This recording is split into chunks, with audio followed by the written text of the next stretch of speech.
अस्सलाम वालेकुम स्टूडेंट्स। उम्मीद है आप खैरियत से होंगे। आज जो कि हमारा जो क्लास है वो क्लास सेकंड ईयर के लिए उन स्टूडेंट्स के लिए है जो अभी क्लास सेकंड ईयर में पढ़ रहे हैं और इंशाल्लाह नेक्स्ट एग्जाम में वो क्लास सेकंड ईयर का एग्जाम दे रहा है। ज़्यादातर स्टूडेंट ऐसे होते हैं कि वो पाकिस्तान स्टडी का जो लेक्चर है उसको मिस करवाते हैं टाइम की कमी की वजह से या कोई और वजूहात की वजह से। तो मेरा ये कोशिश होगी कि मैं इंशाल्लाह उन कमी को पूरा करूं और जो क्लासेस हम ले रहे हैं तो स्टूडेंट से दरख्वास्त की जाती है कि आप क्लास को नोट किया करें। बेटा मैं आपको यहाँ पर दो बातें जो है वो अपने एक्सपीरियंस से बता रहा हूँ कि पाकिस्तान स्टडी का जितना भी हम स्टडी करें, जितना भी हम मुतालिया करें, इनमें बेसिकली टर्मिनोलॉजी यूज़ होती है। उन टर्मिनोलॉजी के आगे पीछे सारा जो चैप्टर है वो घूमते फिरती है। तो हम कोशिश करेंगे कि हर चैप्टर में हम उन टर्मिनोलॉजी को एक्सप्लेन करें। उनके बाद हम जो चैप्टर वाइज जिन मसाइल है उनको डिस्कस करें। आपको नोट बनाने की जो ख्वाहिश है वो भी बना ले। मैं कोशिश करूंगा कि क्लास के एंड में अगर किसी को नोट्स भी दरकार हो तो मुझे कांटेक्ट कर सकते हैं, मैं नोट भी आपको दे दूंगा। तो आज का जो हमारा लेक्चर है वो फर्स्ट लेक्चर है। पाकिस्तान स्टडी का जो बुक है उनका जो चैप्टर 1 है उनके हवाले से हमारा क्लास होगा। जो उसका जो नाम है वो इस्लामी जमहूरियत पाकिस्तान का क़याम। ये उन स्टूडेंट्स के बुक में है जो उर्दू मीडियम में, उर्दू का मीडियम यानी गवर्नमेंट कॉलेजेस में पढ़ते हैं। जो इंग्लिश मीडियम के कॉलेजेस है इनमें establishment of Islamic Republic of Pakistan इनके नाम से जो फर्स्ट चैप्टर है उन इनके नाम से वो दर्ज है। बेसिकली मैं सबसे पहले वो टर्मिनोलॉजीज को एक्सप्लेन करूंगा जो इस चैप्टर में ज़्यादातर इस्तेमाल हुई है। हर चैप्टर में ये टर्मिनोलॉजी यूज होती है। तो उन टर्मिनोलॉजी को सबसे पहले हम डिस्कस करेंगे, उनके बाद हम आगे जाके उन चैप्टर को एक्सप्लेन कराते रहेंगे। नंबर 1 इनमें जो टर्मिनोलॉजीज यूज हुई है वो है first of all state. State का मतलब आप जानते हैं रियासत। रियासत क्या होती है? रियासत, उनके बारे में हम थोड़ा सा वजाहत करते हैं। याद रखिए बेटा कि मैं यहाँ पर आपको इनकी डिफिनीशन भी लिखूंगा, अगर किसी को पसंद हो तो डिफिनीशन भी अपने साथ नोट किया करिए। बेसिकली स्टेट जो होती है, state is the combination of, इनके लिए हम लिखते हैं स्टेट इज द कॉम्बिनेशन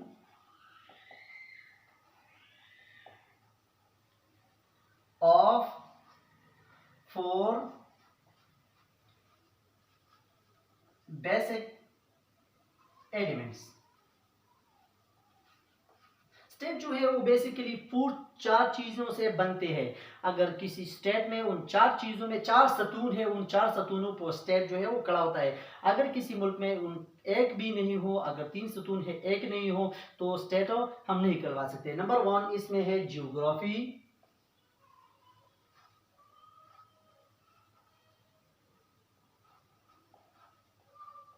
दूसरा है इसमें पॉपुलेशन, तीसरे नंबर पे है गवर्नमेंट और चौथे नंबर पे जो है वो है सॉवरेनिटी। चौथे नंबर पे क्या है? सॉवरेनिटी। मतलब अगर एक मुल्क है तो उनके लिए बाउंड्री भी होना लाजमी है, उनमें पॉपुलेशन भी होना लाजमी है, उनमें गवर्नमेंट भी होना लाजमी है और उनमें सॉवरेनिटी भी होना चाहिए। हाकिमियत आला जिसको हम कहते हैं, मुल्क का एक हाकिम भी होना चाहिए। इस स्टेट की डिफिनीशन होती है। ये मैं आपको बेटा मैंने आपको कहा कि इसमें मैं बेसिक टर्मिनोलॉजीज को एक्सप्लेन करूँगा। बाद में हम जो चैप्टर है वो चैप्टर वाइज हम जहाँ पर एक्सप्लेनेशन की ज़रूरत हो तो हम इसको एक्सप्लेन करेंगे। लेकिन मैंने आपको कहा कि आपका जो सारा चैप्टर है वो सिर्फ और सिर्फ उन टर्मिनोलॉजीज के आगे पीछे घूमती है। आपको ये बेसिक चीजें जब समझ में आ जाएगी तो आपको मुतालिया पाकिस्तान में कोई भी मसला नहीं होगा इंशाल्लाह। दूसरी बात है यहाँ पर जो टर्मिनोलॉजी यूज हुई है वो है नेशन, एक हुई, दूसरा है नेशन। आप जानते हैं कौम को कहते हैं। अब कौम क्या है? कौम ये होता है, डिफिनीशन आप नोट किया करें, अ group of people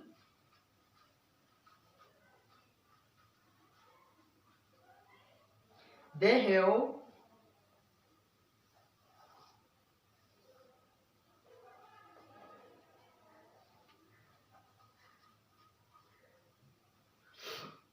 same culture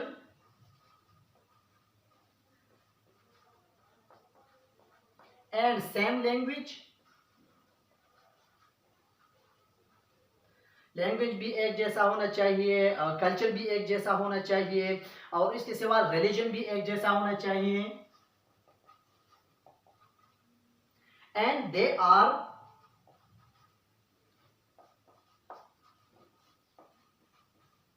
living a specific territory.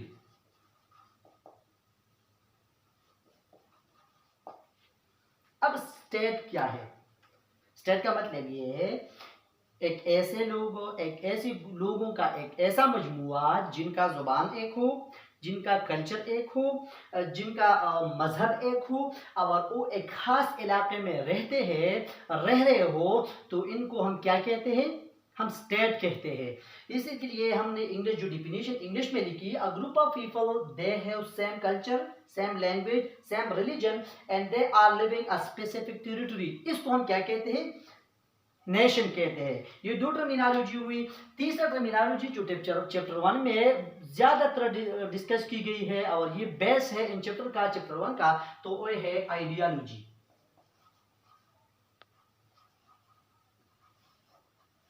Ideology आप जानते हैं नजरिया, सोच।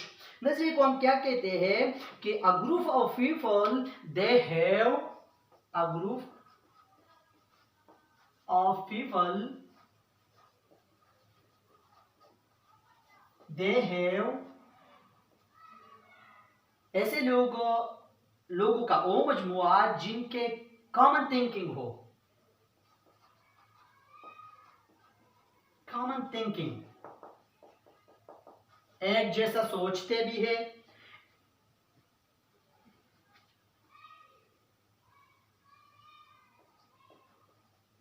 सोचते भी एक जैसा है, और उनका जो सिस्टम है, जिनका रूल्स रेगुलेशंस है, हाँ यहां पर हम लिख लेते हैं, and rules regulation for common objectives.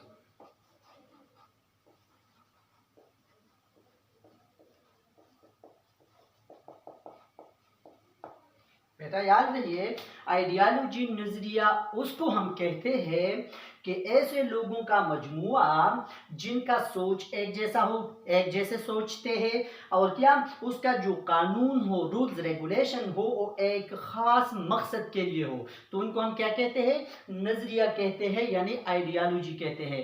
एक इनमें 1 2 3 ये बेसिक टर्मिनोलॉजी जिसमें चैप्टर 1 में इस्तेमाल हुई है, number 1, number 2 and number 3। The last one is constitution. आप जानते भी है कि कॉन्स्टिट्यूशन क्या है? कॉन्स्टिट्यूशन आप जानते हैं आईन को कहते हैं।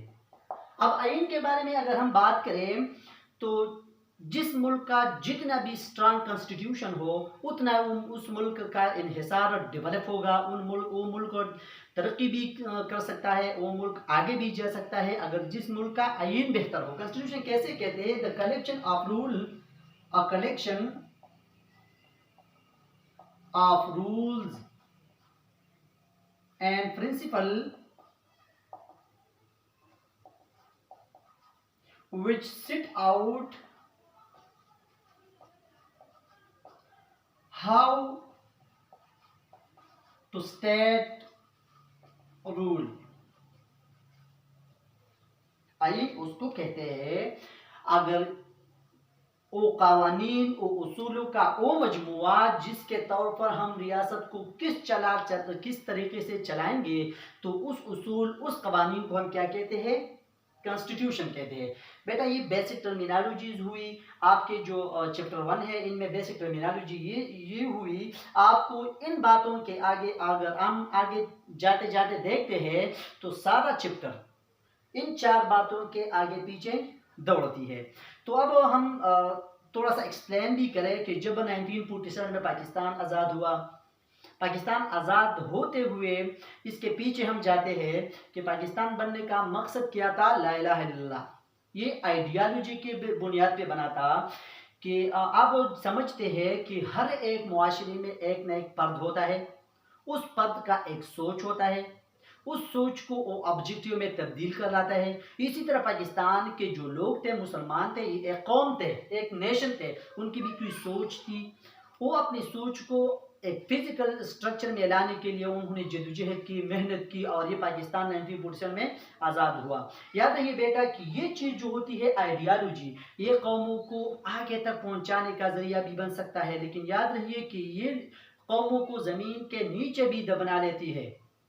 बेहतरीन आइडियालॉजी लोगों को आसमान तक पहुंचा लेते हैं, लेकिन जब ये आइडियालॉजी डाउनफॉल की तरफ आ रही होती है तो ये लोग डाउन होते हैं जाते हैं, तो ये कौमें जवाल की तरफ बढ़े जाते हैं। तो बेटा आपको ये बात ध्यान में रखना चाहिए कि ये आइडियालॉजी पाकिस्तान की जो अगर हम बात करें तो पाकिस्तान बनने का मतलब ये था कि सब कॉन्टिनेंट में वहाँ पर बरसगीर में मुसलमानों को राइट्स, बेसिक राइट नहीं थी, मुसलमानों को बुनियादी हुकूक नहीं मिल रहे थे।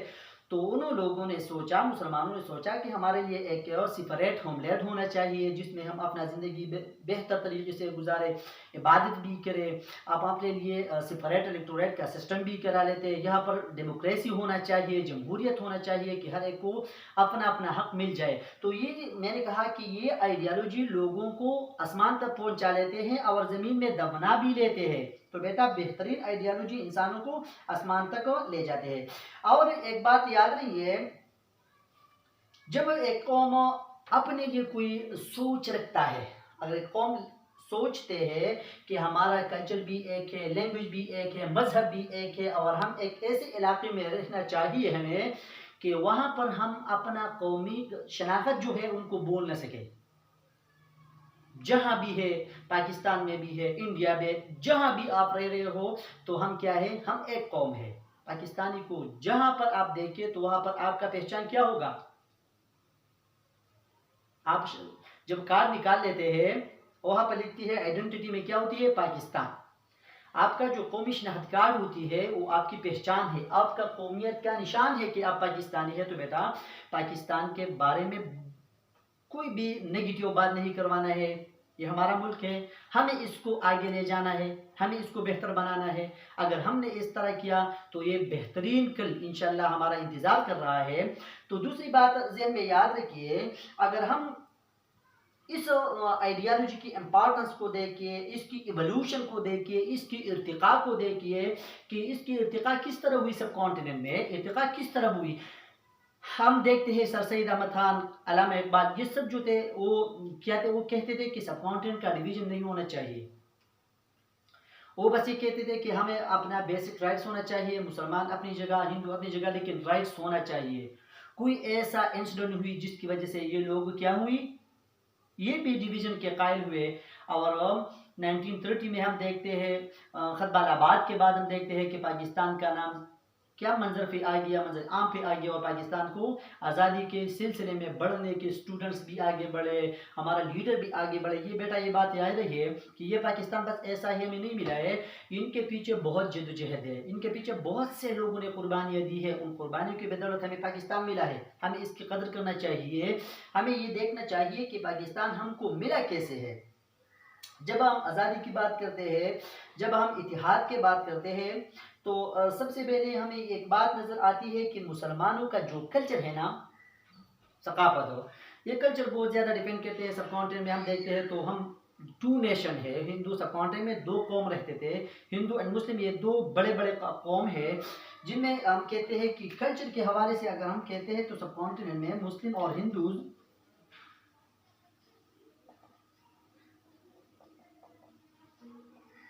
ये 2 ऐसे कौम है जिनके कल्चर में भी इख्तिलाफ था, शादी भी इख्तिलाफात, शादी में भी इख्तिलाफात।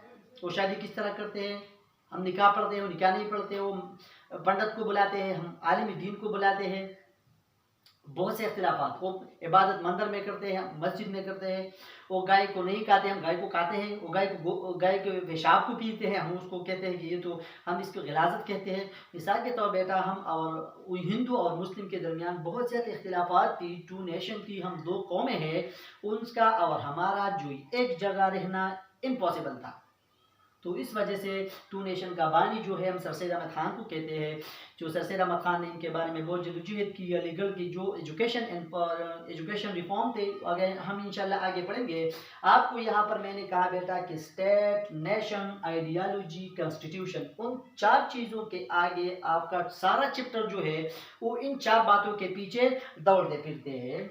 बेटा मैंने आपका बुक भी साथ रखा है कि मैं उन बुक से आगे पीछे नहीं जाऊं, क्योंकि आप लिमिटेड स्टडी करवाना है, आपको ये चीज़ें याद करवानी है। इंशाल्लाह अगर किसी को जज्बा हो पढ़ने का तो मैं आपको नोट्स भी करवा दूंगा, नोट्स भी सेंड करवा दूंगा, लेकिन आपने इन चार चीज़ों को याद करवाना है। कमेंट में मुझे बताना है कि आपने इन चार बातों को याद की है या नहीं। आगे जाते हैं हम। जब पाकिस्तान वजूद में आया, पाकिस्तान वजूद आने से पहले जब हम यहाँ पर सब कॉन्टिनेंट में मुस्लिम रूलर्स थे, तो उन्होंने कभी भी अक़लियत, आप कहते हैं माइनॉरिटीज़ और नॉन मुस्लिम को कभी भी टॉर्चर नहीं किया था।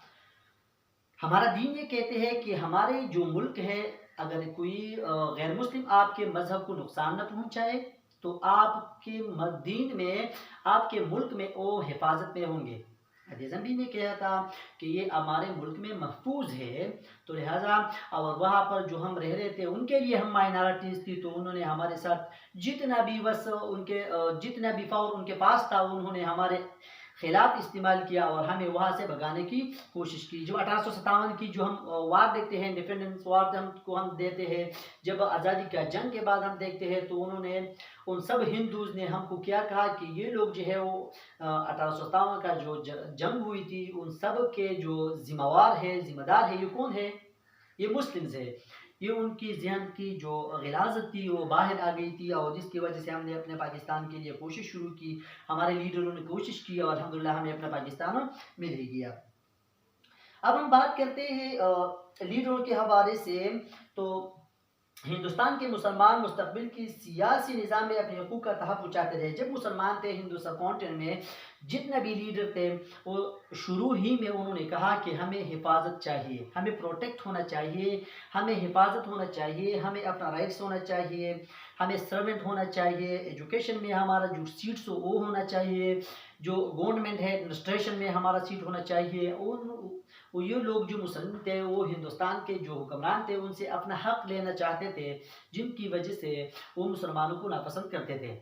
बाकी अगर हम आगे बात चलते हैं, जब 1930 में अल्लामा मोहम्मद इकबाल ने मुस्लिम लीग के 4 सालाना इजलास की सदारत करते हुए उन्होंने ये कहा कि अब हमें अपना एक आज़ाद मुल्क होना चाहिए। उन ही से बस पाकिस्तान के लिए वजूद का बना, पाकिस्तान के लिए एक मुस्तहकम मुल्क बनने का जो शुरुआत हुई वो 1930। अगर आपको एमसीक्यूज आया 1930 में जब सब कॉन्टिनेंट में मुस्लिम लीग का सालाना इजलास हो रहा था और इसकी सदारत जो थी वो कौन कर रहे थे? अल्लामा मोहम्मद इकबाल। अल्लामा मोहम्मद इकबाल ने पाकिस्तान के, तो मैंने आपको कहा था कि शुरू ही में अल्लामा मोहम्मद इकबाल इसके कायल थे कि सब कॉन्टिनेंट का डिवीज़न नहीं होना चाहिए, वो इतिहाद के पसंद थे। लेकिन जब उन्होंने हालात को देखा 1867 में जब हिंदू उर्दू कंट्रोवर्सी हुई, सैयद अहमद खान ने उनको देख के कायदे अल्लामा इकबाल बहुत से ऐसे मराहिल हुए जिनकी वजह से उन लोगों ने कहा कि अब मुसलमानों के लिए एक अलहदा मुल्क होना चाहिए। और मुसलमानों के लिए एक अलहदा मुल्क के मैं ख्वाहां हूँ, ने कहा कि मैं ये सोच रहा हूँ कि मुसलमानों के लिए सिंध और बलूचिस्तान और के ये सारा इलाका मुसलमानों का होना चाहिए, और अल्हम्दुलिल्लाह अब हो भी गया है, पाकिस्तान एक आज़ाद मुल्क बना है। याद रखिए कि उन्हीं वजह से साबित हुआ कि हिंदुस्तान और 2 इलाकों में है। इन्हीं वजह से जब सर सैयद अहमद खान ने 1930 में खिताब किया तो उन्होंने ये साबित कर दिया, उन्होंने यूँ प्रूफ किया कि अब हिंदुस्तान में 2 कौमें आबाद है, एक हिंदू है और एक मुस्लिम है, और वहाँ से पाकिस्तान का इनिशियल स्टेप रखी गई।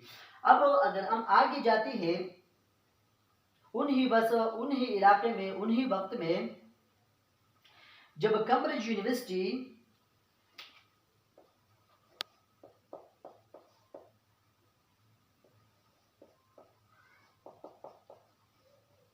के चंद तलबा थे, उन्होंने अपने प्लेटफॉर्म पर एक स्लोगन लगाया कि नाउ और नेवर, नाउ और नेवर।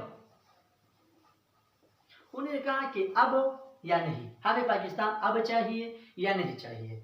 तो उनकी वजह से उस ही वक्त तो पाकिस्तान का नाम भी रखा गया, उन्हीं प्लेटफॉर्म से पाकिस्तान का नाम, इससे पहले पाकिस्तान का नाम किसी ने नहीं लिया था, बस उन्हीं प्लेटफॉर्म से पाकिस्तान का नाम भी मंजर आम पे आ गया और 1947 में पाकिस्तान अपने वजूद में आया। पाकिस्तान बनने का, पाकिस्तान का ये एक्सक्यूज़ भी आ सकता है आपको कि पाकिस्तान का नाम पहली बार किस जगह पर ली गई है, तो आपने यहाँ पर लिख देना है कि जब कैम्ब्रिज यूनिवर्सिटी के जो तलबा थे, जब वो आगे निकल आया, पाकिस्तान के लिए स्ट्रगल के बारे में नारेबाजी की और अपना स्लोगन चलाया, तो इनकी वजह उस ही दौरान में पाकिस्तान का नाम पहली बार मंजरेआम पे आ गया था।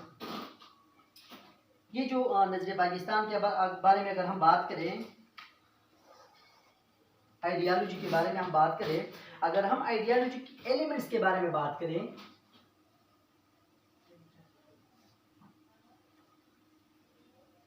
तो सबसे पहले जो नजरिया था, जो आइडिया था पाकिस्तान का, ये इस्लाम के बेस पे ये नजरिया, जो आइडियालॉजी, मैंने आपको कहा बेटा कि सब जो हम फर्स्ट चैप्टर है, ये सारा चैप्टर इन 4 टर्मिनोलॉजी के आगे पीछे घूमेगा। अब आइडियालॉजी के बारे में अगर हम बात करें, तो सबसे पहली बात ये थी कि जब पाकिस्तान बन रहा था, तो पाकिस्तान का बनने का मतलब ये था कि ये इस्लाम के बेस पे बनेगा। यहाँ पर जो रूल्स रेगुलेशन होगी वो सिर्फ और सिर्फ अंडर इस्लामिक प्रिंसिपल्स होगी। यहाँ पर जो कानून होगा, जो उसूल होगा, वो इस्लामी होना चाहिए। दूसरी बात, डेमोक्रेटिक होना चाहिए। पहली बात,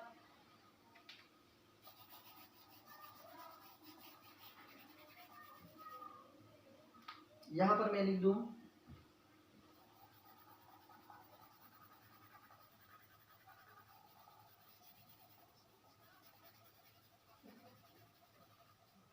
फर्स्ट ऑफ ऑल इस्लामिक,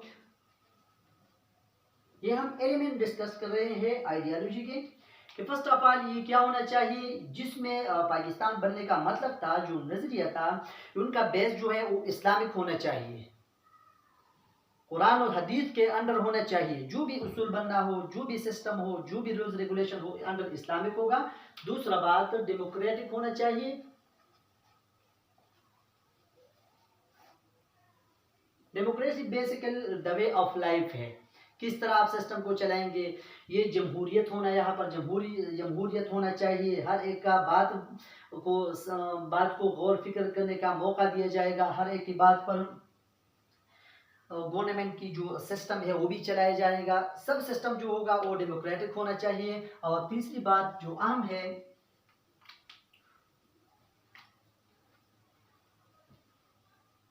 हम जिसको कहते हैं इंसाफ, अदल।